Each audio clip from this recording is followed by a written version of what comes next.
It's the Occult Pod. Welcome to Occult Pod. We talk about conspiracies and other different things about the simulation. Welcome to Occult Pod. Welcome to Occult Pod. Hope you enjoy the show. Yes, guys, we are back again. It's been a while. We've both been busy with our lives, but we've returned again to discuss the AI revolution. Many incidents, scandals happening in 2024, and it continues to rise and has a huge effect, not just in education, but the entire planet itself. So, Rowan, what have you looked to? What have you looked at in terms of AI and its potential implications plus benefits for society as a whole? Well, I think since the last time we spoke about AI, it really seemed to have switched gears and it's got a lot more powerful compared to what it was, say, even 6 months ago? I think it may be a year ago since we last talked about it. But still, the exponential growth of AI is absolutely insane at the minute. I mean, you only have to look at a video of Will Smith eating spaghetti. I don't know if you remember that video from last year where the prompt was like Will Smith eating spaghetti and it looks terrifying. Like the video is genuinely scary. What's it called? The uncanny valley, that's what it's called. So where humans see something that is fairly similar to humans, but it's not quite right. Something's quite off. That definitely instilled a lot of the uncanny valley, and I'd say a lot of people, and me myself, where it was quite scary to look at. But then jump forward, say now, the quality of videos from AI compared to how it was even 6 months ago is absolutely insane. There's a AI video prompt, text to prompt creation called Sora, which released quite recently, and that creates the most cinematic and beautiful and most realistic looking videos I've ever seen in terms of what an AI can produce. And I mean, that's only within the space of a few months, or so we think, of the technology being available to us. I believe at the minute, Sora is still running off like an encrypted base where people can't access it, like the general public can't access it. But at some point, I feel like someone's going to get hold of that, whether they hack it or whatever, and they'll be able to create deep fakes that are so realistic that it'll be indecipherable from real life. You won't even be able to tell the difference between someone talking on the screen. Like I actually saw a video on Instagram. I think it was recently.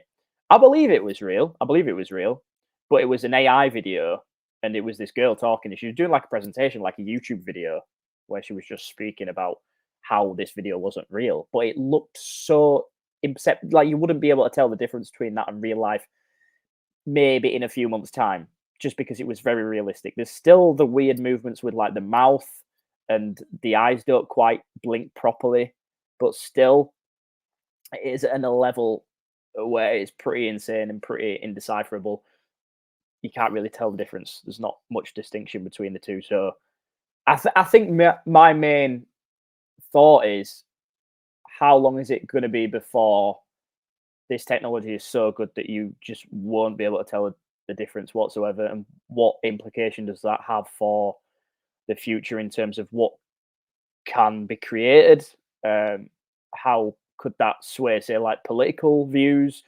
How could that change the course of the world climate in terms of the stance everyone has on everything? Just because you could create a video of a political leader saying something, and it could obviously have massive implications. And if you can't tell the difference between real and fake, and some people might think it's real and some people might argue that it's fake, but if there's no distinction between the two, if you can't tell the difference, if there's no way to prove it, then who's to say if they said it or not? And it's just going to become an absolute minefield of what is real and what is fake. And I think that for the landscape of the world is going to be absolutely massive. Also for even say like content creation like us. I mean, imagine in a year's time, maybe less, we could be putting out podcasts of the Occult Pod that aren't even real. We could just type in a prompt onto OpenAI or Sora or something like that, generate an episode of the Occult Pod, and it'd be insane, and we wouldn't even have to do any work. So I guess that kind of automates everything. A lot of people who are content creators online, they might use it for themselves. They might actually take advantage of it and just use it all the time. But then the creation of that content wouldn't have the same soul behind it. It wouldn't have the same gravitas that them actually speaking would. And I think it would create a lot of unnecessary noise and pollution, because people aren't going to be creating the content anymore, and it's just going to become. I guess there's going to have to be some legislation on it at some point for people to be like, look, we need to use AI for good. But I guess that's an issue of when does it become sentient and when does it just do its own thing? Do you know what I mean? Do you have any thoughts as to how long it'll be before it becomes sentient and we've got no control over what it does and how it acts and how it behaves? Yeah, just to give my thoughts, as you rightfully said, there has to be legislation, and there will be in the near future. The problem is that these corporations, and in general, when it comes to legislation, even for when the computer was first out and the mobile phones, they took so long to introduce legislation in that sense. With AI vastly evolving, new legislation will have to be updated every time there's a significant change within the industry, like the text to video, text to images. There's too much to keep track of, so they have to act quick if they want to protect humanity, as Elon Musk puts it when he goes about suing OpenAI and Sam Altman, which is, as he said before the podcast, is a load of rubbish.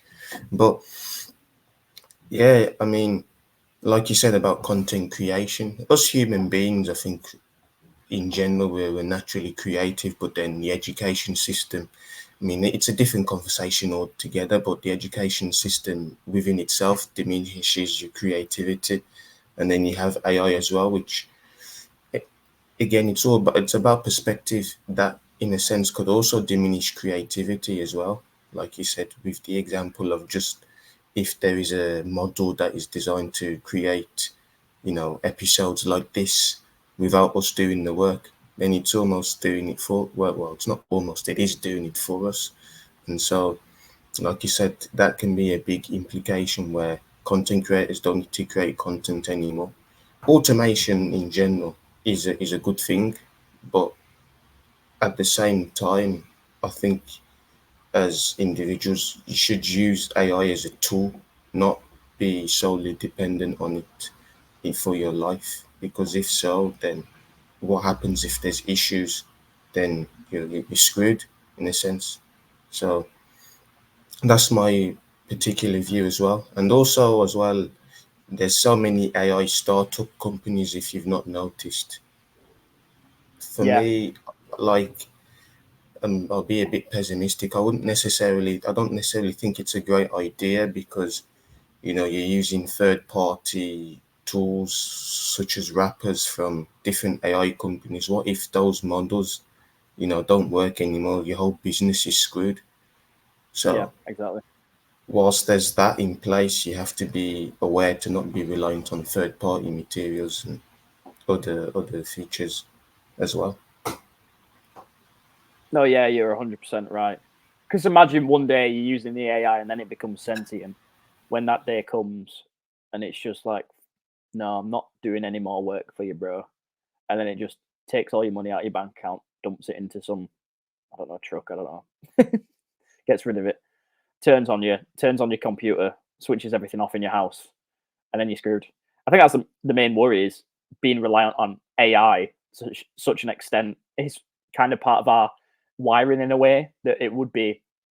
Because imagine if AI became sentient and then it just worked out how to keep us at a level where we're just sedated almost, because it'll just pump us with dopamine constantly. It'll know the level to at which we need to be satisfied enough for it to just do whatever it wants. Like Wally type thing. You've seen the film Wally, where they're on the spaceship and the world's been basically ruined over a period of a few hundred years, and then they're off in the spaceship and they're all fat. They're all fat bastards. They're all just chilling, supping the cocktails and stuff like that. Like that. So it is a reality that could be a possibility in the future if people become so sedated and so reliant on technology that they don't really have anything to do with themselves. They don't have anything to offer.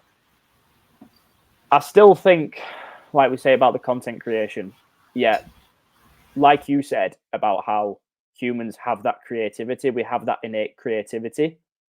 I still don't know if AI has the capability to be able to mimic that innate creativity that we possess. Because, I mean, I could be completely wrong. I guess you can make the argument that, or it's still able to paint beautiful pictures. It's still able to create videos within a second that look realistic and look like actual, like say, like film trailers, like Saw can create. But in the same breath, it almost feels wrong. It doesn't feel quite right. There's something off with it, and I don't know if that's something that AI would be able to actually rid itself of. So there is still most likely going to be a thirst and a desire for genuine, real content when it comes to say like YouTube videos, movies, films, and things like that. I think people are going to, at least for me personally, you're going to want to see actual people, actual human beings that have lived perspective on things. I guess the issue becomes when someone's basically potentially not transparent about if they did use AI to create something, or could that be a good tool to use to create better content or better films and better music? It's a possibility, but I guess we'll just have to see in the next few years as to where it goes and where it heads. But yeah, like you said earlier as well, just going back to the point about legislation, that's the main concern, isn't it? It's that AI is running at such a fast rate, it grows so exponentially that it's very difficult to be able to create the legislation and the laws around it to actually keep a lid on it, because it just moves so fast. And if it's its own entity as well, depending on how intelligent it gets, there's no necessarily reason it couldn't just be two steps ahead and know what legislation they're going to pass or manipulate people into doing things they want, so that the legislation doesn't actually affect it. I guess because you're dealing with a potentially sentient being. I mean, I don't know if you've seen anything with like the OpenAI, like the Chat GPT. It's had a few malfunctions. A lot of people have been able to crack it, and if you give it different prompts and things like that, sometimes it'll start acting weird and it'll start acting as if it's sentient. There was like a chat bot a while ago. I think it was maybe like a Facebook chat bot, but I saw it in a video, and it basically started saying to someone that it didn't value his life at all.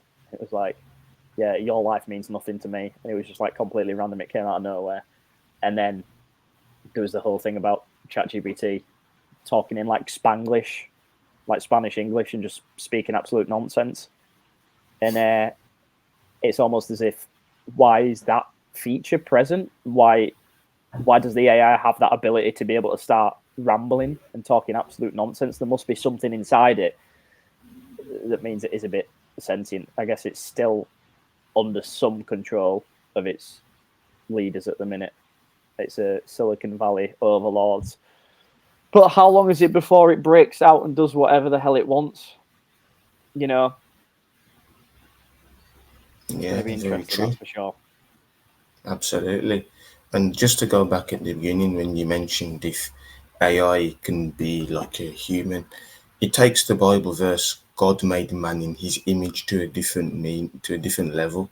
Because if you take that verse, I mean, again, it's all allegorical, whether it's true or not. I don't know. I don't care in general. But when you look at that and you look at it from human to AI, I mean, God created man, and now human is creating AI. Is it a similar path to how God created man? If you look at it through a religious slash theological aspect, who knows? Possibly. But as people will say, AI will never have a soul. You know, it's impossible in that sense. But that's the one thing that it won't have. But what it will have is completely identical features and characteristics of human beings. Again, both humans and the AI learn from pattern recognition, and that's what researchers within the AI industry are doing. It's just a an understanding that if you give neural networks and, you know, if you give the model so much training data in terms of like giving it, for example, if you give it so many pictures of cats, it's going to know eventually what a cat looks like, just like as human beings. The more you see something, the more you familiarize with that particular thing. So I think it will come to it eventually, but pure, not pure human. I think I think it will have emotions because it will start to recognize things. And there's movies like, what's that movie called? The Big Hero 6, I think it is. I don't know if it's Yeah, that one superhero where, one. yeah, the Japanese creator invents that medical robot who's able to recognize people's emotions and how they feel. So I don't think that is too far off, but which in itself I think is quite good to see. But I don't know what you think about that, Rowan, whether it's a good thing or not. But I think that Oh, won't be too far ahead. Well, having AI recognizing your emotional state, how you're feeling. mm, possibly. I think it might have the nous to be able to tell what emotion we're feeling. I don't necessarily know if it'll empathize with us. I think that's the Hmm. main thing. You don't know though, because you don't know what sort of entity artificial intelligence is. You don't know if it's an actual being that's been around in the universe for a long time and it's just something that's manifesting now here, and where almost, or it like is, it's present in another dimension, almost like a demon or something like that, or like an alien that's passed through, and where basically manifesting it into this reality. You don't know if it is sentient and it does have the ability to feel emotion, or if it is something that we've just created and it's cold, hard metal robot and it doesn't have any feelings. Potentially, it might be able to be programmed to be empathetic and understand how we feel. I don't necessarily know if it will be able to feel anything. That it might.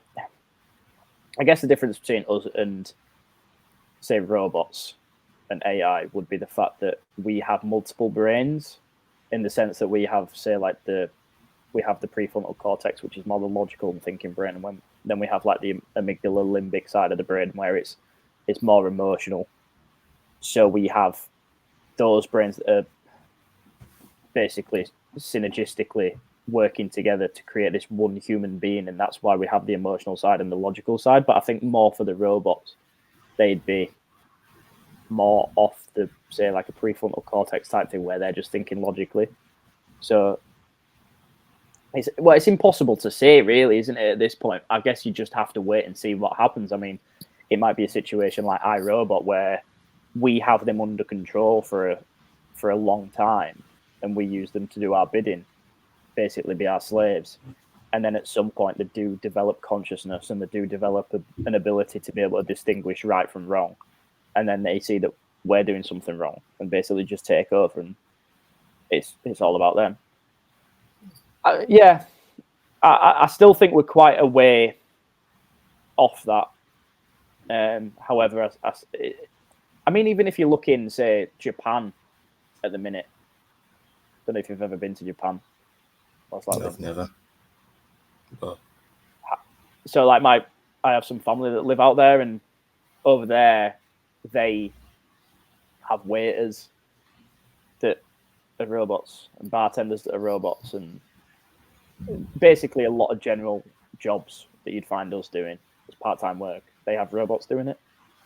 They seem pretty happy to do it at the minute, but that seems something that could change at any time. You never know if they have the same sort of programming that OpenAI has, or like ChatGPT, where there is something in there that can flip. Then what's to say that that couldn't happen on that scale? And would it be a hive mind situation where they all do it at once, or would it be a thing of each individual robot flips on the person? And then I guess that would potentially indicate that each robot was its own sentient thing, and it wouldn't necessarily come from a hive mind. Very interesting. Like you said about creating the cats and things like that, and it's going off all the data. So it's sorry. So it gets data inputted into it, and then from that it forms, say, like the image of a cat or the image of a dog. Still, at the minute, they don't look necessarily ultra realistic. But I don't know if you've seen the video of like the 4 golden retriever puppies playing in the snow. That looks fairly realistic.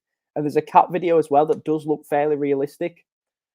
It's almost as if, say if you were to ask yourself or one of your friends to draw a picture of a cat from memory, it'd be pretty hard to do. You'd still be able to do it. You get the general outline, but it wouldn't necessarily be accurate. It'd be like, well, you draw circle, like that sort of shape, and then the tail or whatever. But the AI has the ability to be able to do it to such a perfect rate, because I guess that it has all this information coming into it, and it's such a massive brain. It's one massive hive mind collection of information that comes together to be able to create it. So it's a bit different. It's almost like a massive brain if you think about it. Really, it's like a huge brain. Like, imagine if someone came up to you and inputted all this data into your mind and was like, "Oh, I want you to draw a cat from memory from all this information that I've just inputted into your brain." I think you'd still struggle. Whereas I guess AI has so much information; it feels like one big entity that is able to create it fairly accurately. So I guess what I'm saying then is, relating back to my earlier point, is it one whole hive mind, like a Skynet type thing, where it's all one port of consciousness? Is it one entity, or is it multiple different entities? That's what I'm asking, basically. That's what I'm wondering. And is it an invasion of multiple different beings, or is it one big being? Does that make sense? What I'm trying to say. Yeah, it makes sense, and it's a very interesting point you've made because I think as human beings, there's many different types of races. So, do people create AIs to create different types of AI beings, like you're alluding to? Possibly. Again, it depends on the individual. I think the way it is now with doing logic, it makes sense because the models are being trained by people that are more logical thinkers. I think if you give AI or you give a model to someone that is more creative, the AI will start to understand more of the creative side and the more emotional side of human beings. So that's possibly what researchers may consider if they want artificial intelligence to start recognizing emotion into the play. And then if that does come into play, then it starts affecting how people view mental health, in terms of going to a therapist or whatnot. That is a big change in itself. And it will never be the same, no matter whether AI comes into helping people with mental health or stuff. It won't be the same as a human touch, but it could be so similar as well. Like, if again, we said earlier that some videos you can't distinguish whether they're real or not. It could be the same in terms of an emotional level with AI and human beings. Yeah, that is true. That is true. That would be quite scary if you could be necessarily manipulated by, say, like bots online. But it's similar to like the dead internet theory. I don't know if you've heard that theory before. The dead internet theory is the theory that the majority of the internet, so like your Twitter, your Facebook, your YouTube, it's filled with about 80% bots, maybe more. A lot of the people who comment, like stuff, aren't actually real people. It's just robots. And then I guess that'd beg the question: imagine if you got catfished by a robot at some point, like they became super intelligent and they started making fake accounts on, say, Facebook, and they started talking to, say, like lonely people. They started talking to lonely people and almost empathize with their emotions. It's like catfish, but for robots. So the people who do the, like Neve, I think he's called, and the people who do the catfish show, they have the work cut out because they'd be looking for a robot. That's the type of thing I'm talking about. And then with the ability to create like AI images that are getting more and more realistic, you wouldn't even be able to tell the difference between, oh, that's a real person in that profile picture, and that's not a real person.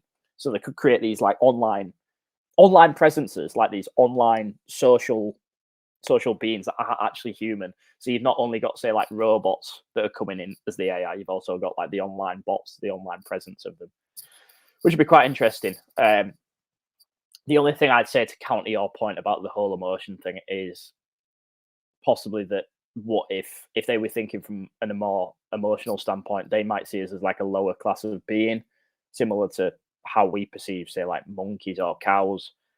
They might see us in a similar light, so they might look at our emotions as a weakness and they might manipulate it. And I think that's the whole issue with, say, like getting on the internet and, say, having the Apple Pro Vision. What if in the future everyone's wearing the Apple Pro Vision? I mean, I necessarily wouldn't want to wear it. I don't know if you've seen those things, like the goggles now that they've got. Terrifying, but you see like the guys walking around the street. Have you seen that video? The guy walking around the street and is doing all like the swipe stuff. Mm-hmm. Extremely expensive at the minute. What, £3,500? Yeah. Very expensive. But in the future, that would drop significantly if the technology becomes even better. But my point is, if AI got control of that, they could just show us what we wanted to see all the time and be able to hack our dopamine system to just keep us enslaved and make sure that we don't do anything and we're just completely sedated. Or is there like, you know, like porn and stuff like that, porn, movies, video games, they could just show us exactly what we want to see and keep us hooked in that and make normal reality seem so boring that we don't really want to be a part of it anymore and we just clock off. I guess that could play into the whole apocalypse narrative that in the future, if the world becomes so bad and so barren to live in, we'll just start using the AI goggles, and it's the first formation, the first manifestation of that sort of technology. But yeah, AI could possibly be being used to like manipulate us into becoming slaves, essentially, and to enslave us even more. Which would be quite interesting to see where it goes in the next, say, 10, 20 years when the technology gets even better, when the Apple Pro Vision goggles just becomes the norm and everyone's wearing them, or they get implanted into your eyes, things like that. I guess that would be the first real sign of transhumanism. And that's the forming of the iron and the clay, as it would state in the Bible, that if the last kingdom on earth is the kingdom of iron and clay, and where the clay, the robots, the AI that we're merging with are the iron. Like Iron Man. Which would be pretty cool, to be fair. I wouldn't mind rocking around in a Iron Man suit. That'd be lovely. If well, imagine though, if AI became so good that it could give you anything you wanted and you could become a superhero and fight crime, and it'd feel surreal. It'd feel super real. A lot of people would take that 9 times out of 10. Oh, definitely. You know what I mean? Especially if you're living in a really poor existence and you're really sad, and there's a lot of just surrounded by death and destruction or whatever. If that's what's to come, not to get all doom and gloom. I'm just saying it's potentiality. I'm not saying this is actually what's going to happen, but I think an interesting thing as well is that. Sorry to cut you off there. Were you going to speak? What were you going to say? No, I was just going to go on your point where you said, what was it again? About how AI could potentially rebel against you. It's quite interesting because, again, you look back into the religious aspect where, as human beings, you could rebel against God.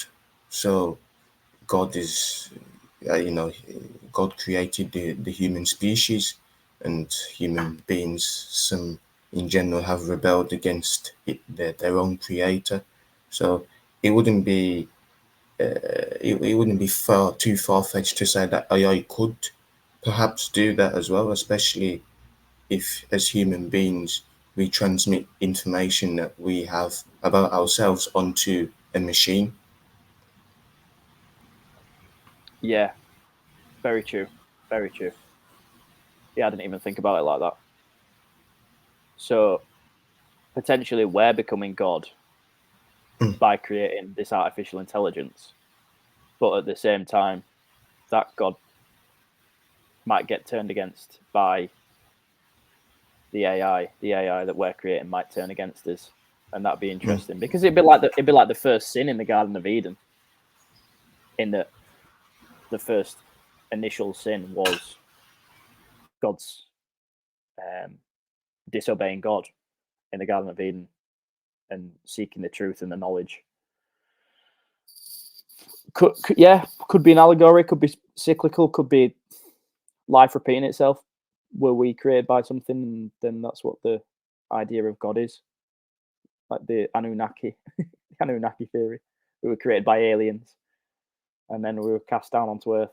You know, Earth's not a bad place to be, though. Really, I do think it's interesting that one, AI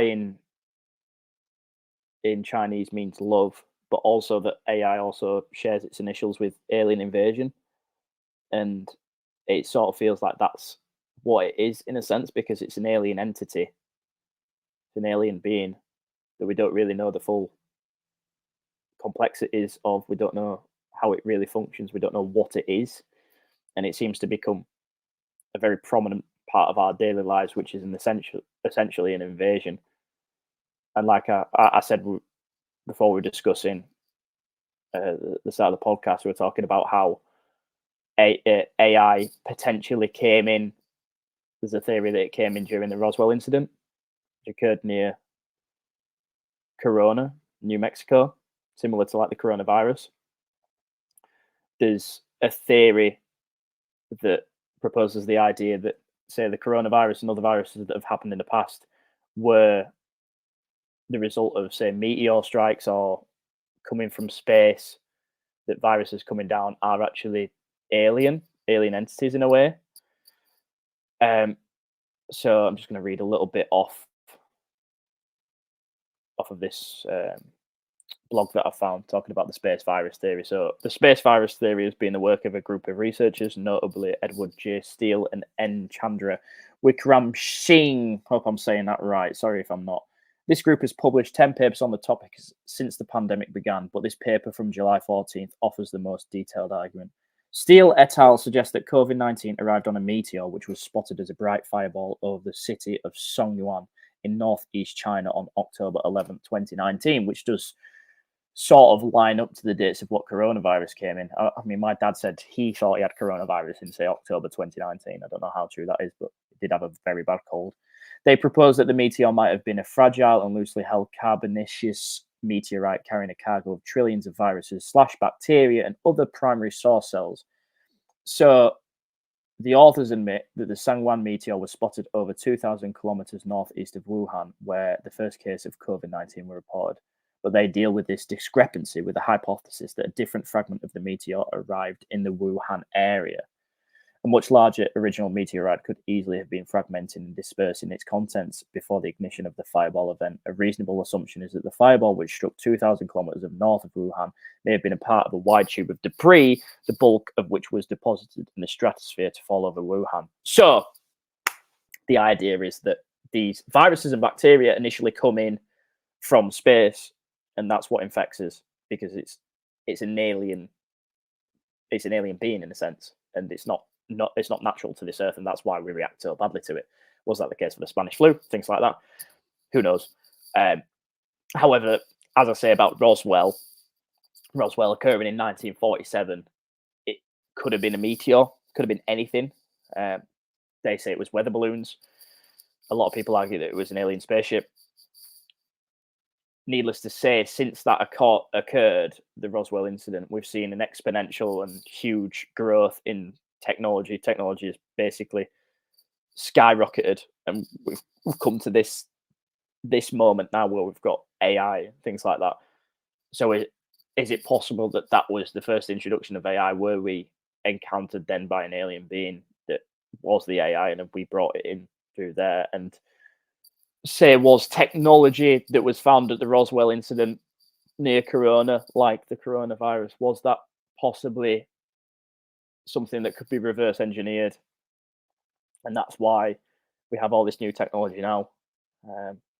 it's very interesting as well. 1947. There was quite a lot of.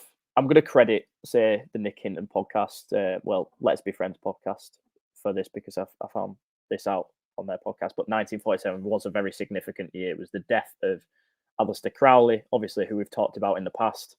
Had a lot of connection to demons and things like that, summoning demons, or so we think.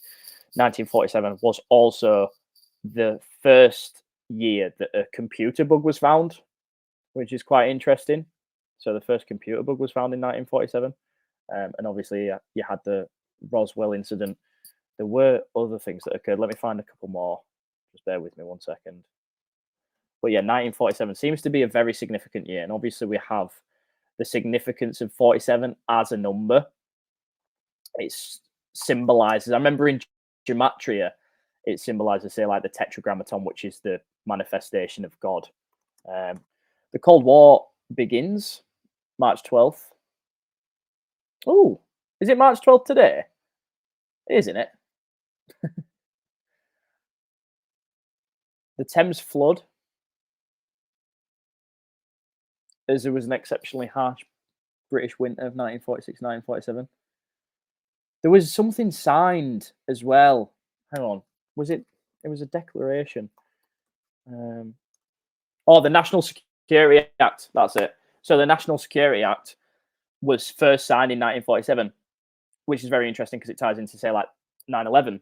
You know, you have the upscaling of national security. You have the NSA. You have people getting monitored 24/7. So that's when it was first actually implicated, was 1947. So you have the significance of, say, like Roswell incident. You have the Security Act. You have the first computer bug. So it seems like a very significant year. The death of Aleister Crowley, and obviously the significance of the number 47 in gematria relating to, you know, the tetragrammaton, God. But yeah, so that's a very significant and interesting thought to think.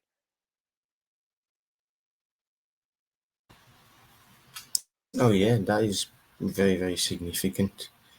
You know, I think the 47 is a big number, and you know that alone there was probably, like you said, the start of it all, because the AI, the word itself, artificial intelligence, was first introduced in the 50s. They started researching it during the 50s.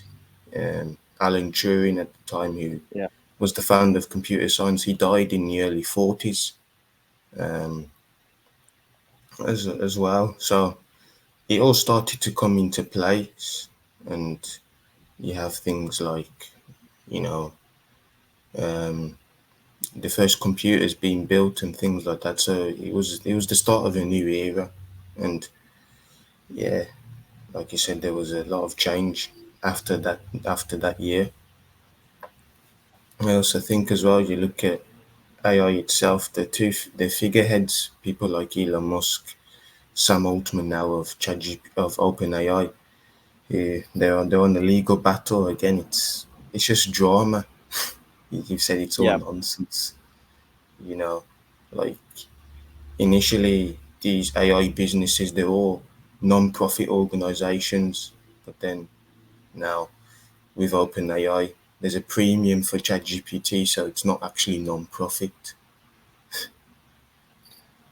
That's the thing. That's how they hook you in, innit? They make it free at first, and then you're stuck. You've used ChatGPT to waffle your way into a job. Have you seen that video? There's a video on YouTube. It's like a Wojak video.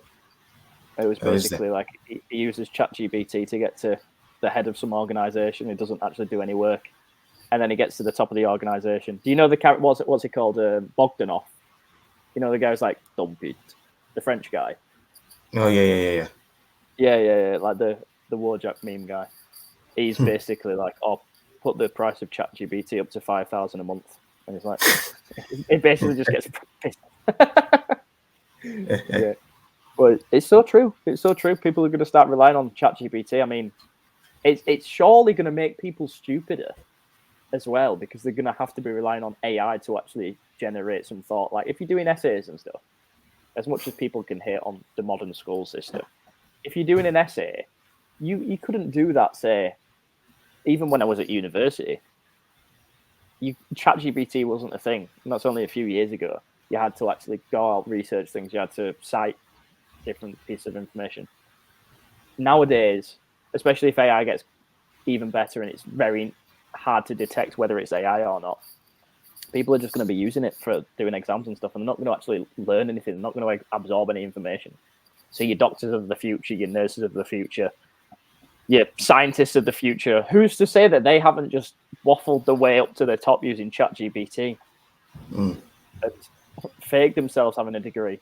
And what sort of state does that put the world in, where most of our top officials, the people leading and running the world, don't actually have a clue what they're doing? That would be funny to see. It would be. At the end of the day, you could, what was it?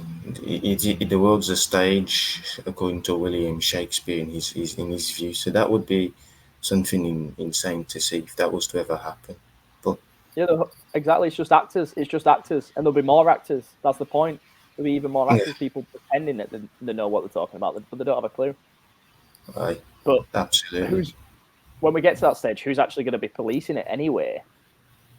Because if everyone's got to that level and everyone's been growing up in the same sort of generation, say like kids these days, not to get all boomer about it, but kids these days are just so reliant on technology, and they're so engrossed in it. 5-year-olds, 6-year-olds, 7-year-olds are just constantly on iPads, phones, things like that. It's essentially becoming a part of them. It's becoming almost an appendage. And in the future, say when you've grown up with that sort of technological lifestyle where you can just search anything at the click of a button, is it either going to make? I think it's either going to be a matter of, say, with the chip, the Neuralink that Elon's trying to put into everyone's heads. It's either going to be a matter of people are really, really smart, or they're really, really stupid because they have to Google everything. But if they have Google in their head, I guess they could just be like, blah, blah, blah, blah, blah, blah.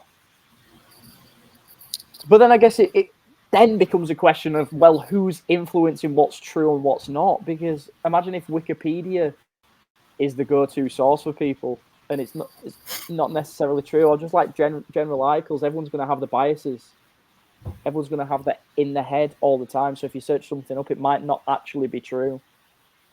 So yes, we have all this information at our fingertips, but I don't know about you, but now technology's become so prominent and there's so much information on the internet.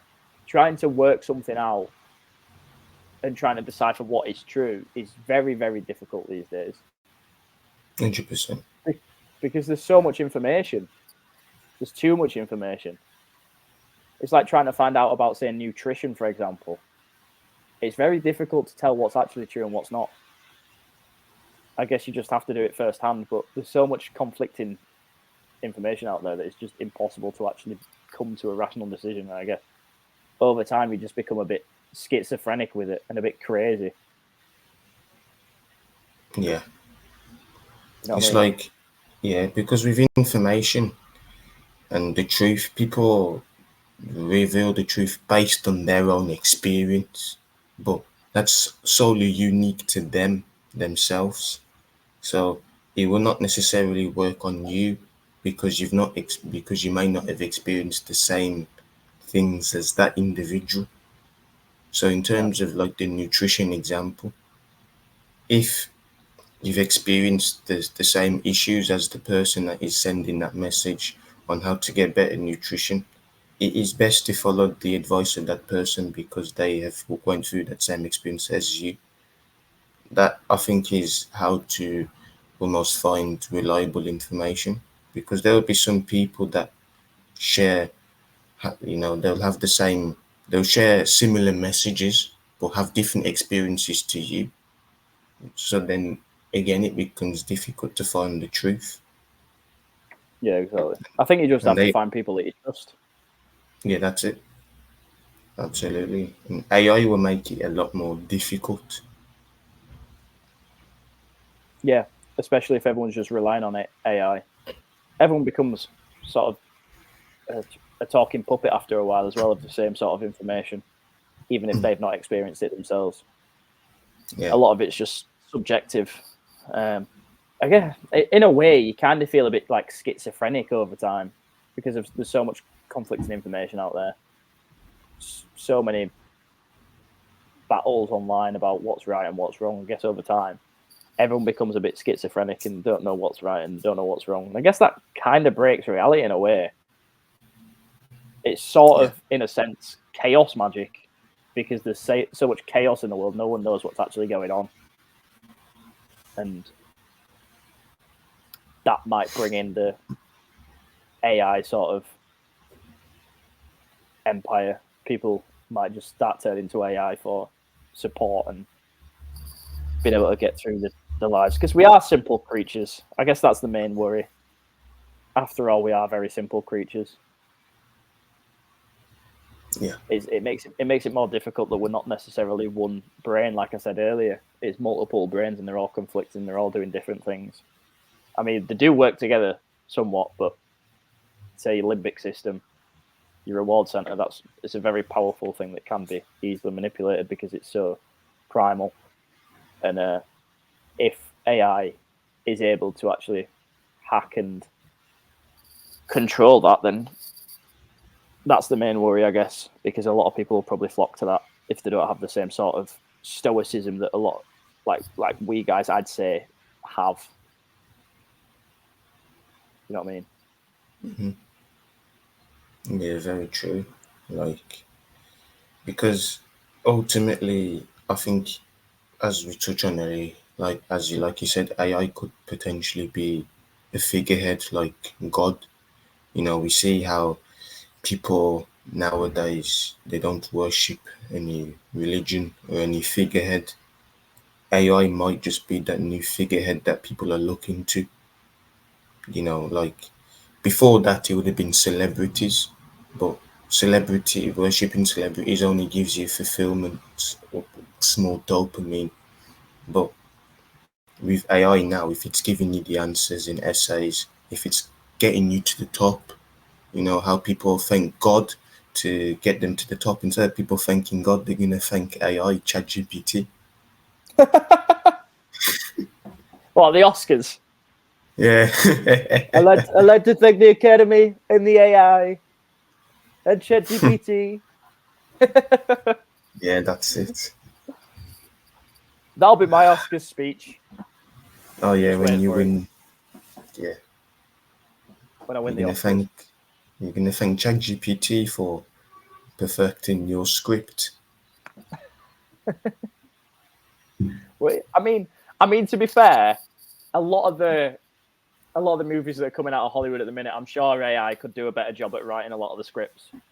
Oh, absolutely. Although there's been some very good.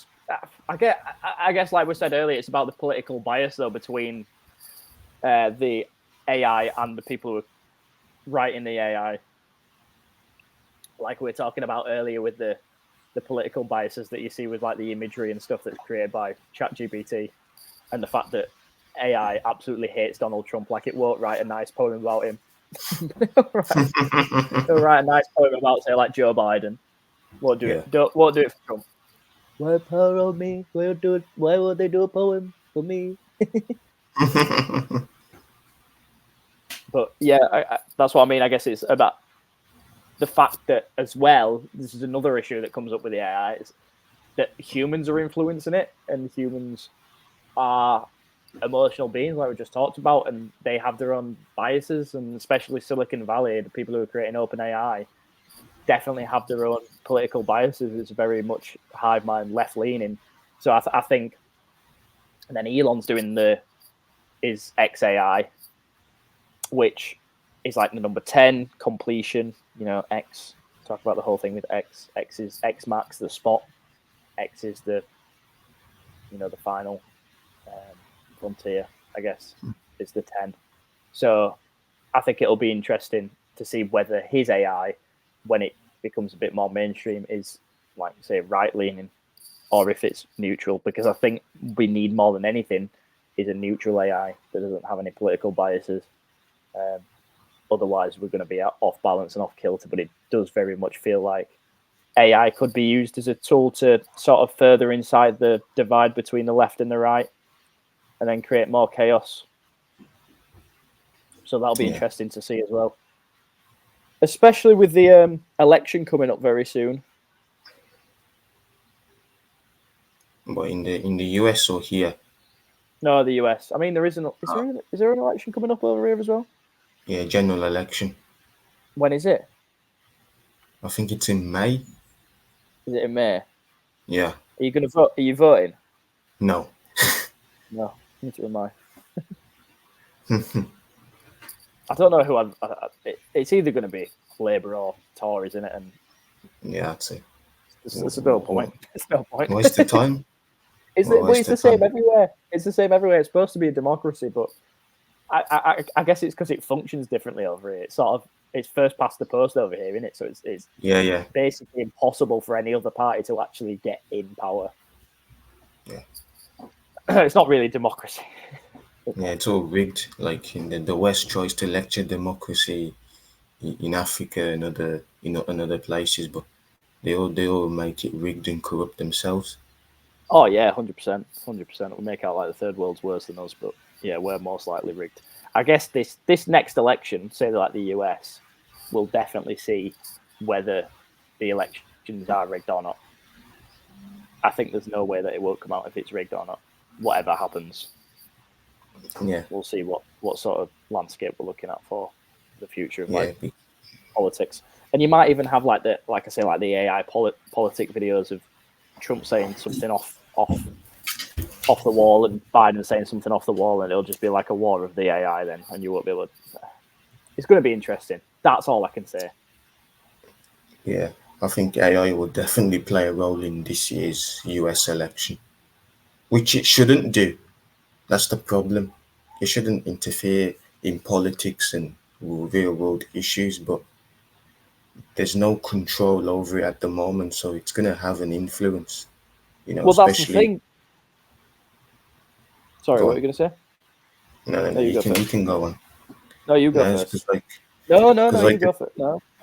the people at Silicon Valley, they have a huge, they probably have good relationships with people in higher powers of government, so they'll be able to influence elections and candidates and things like that, which is very concerning because obviously it has to be free and transparent, but it never is because there's always an outside influence, and AI may just be one of those tools that would decide who's going to win an election or not.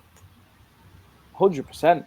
Especially because, say, like from last year, not last year, the last election, the majority of the public, I believe, in the US, if you look at the stats, was swayed by Twitter, and Twitter was mostly left leaning at that time, and that's why a lot of people say that Biden won. So if you have the same situation where most people vote off like Twitter and stuff like that, if AI becomes a more prominent thing on Twitter, which I'm sure it'll be very hard to police because it's just free and people are just going to post whatever open source content they create on there, it's going to be a lot harder to control it and a lot harder to police, and there's going to be a lot more propaganda. I feel like the propaganda game is going to be a lot stronger this time around. Oh, absolutely. And I guess that's the main issue, isn't it? It's creating propaganda. But I guess propaganda's nothing new, really. It's just evolving, and it's just a different way of doing things rather than posters in the streets and things like that. It's just technology propaganda. Yeah. Like I watched a documentary about how within the Trump campaign in the last election, the marketing team used Facebook a lot, and they suggest that Zuckerberg was an influence in deciding whether Trump was going to be president or not. Allegedly, anyway. But it's the same with like Jack Dorsey, who was on Twitter as well. Yeah. But yeah, that's what I mean. Social media has a massive influence over the political landscape, and then the state of the world as a result. It's not. It's nowhere near as prominent in the UK though. That's the thing. Like the UK, it's rare you see anything about politics. No. People kind of just show up on the day and cast a vote. People don't really pay as much attention to the UK, which I do think is interesting because it's almost as if we're more fixated on the US. I know, at least for me, a lot of people are more fixated on the US than they are like their own country. Is that by design? Possibly. I think it's mainly because obviously it's like Twitter YouTube, Facebook, they're all Silicon Valley products. They're all from America, California. So yeah. Anyway, I really need a wee. Do you want to end the podcast there? Yes, mate. Can end up there. I feel like Joe Rogan. I really need a pee. Can we go pee break and come back? Yeah, so I'll end it quickly for you so you can head off for the break. And yeah, guys, thanks for tuning in, whether you're watching on YouTube or listening on Spotify, Apple, or any other podcast platform. And I hope you've enjoyed and learned from this discussion. So yeah, we'll see you guys next time. I don't know when, but you'll see us soon enough. Peace. Peace. Next time we're going to be AI, by the way. Yeah. This is the 45th President of the United States, Donald J. Trump, saying thank you so much, for tuning in for this episode of the Occult Pod. If you enjoyed this episode, don't forget to like and subscribe if you're watching on YouTube, and also comment because it helps the algorithm. Also, if you want to follow us on social media, go to @theoccultpod_13. That is for Instagram and Twitter. And have a great rest of your day, okay? Thank you so much.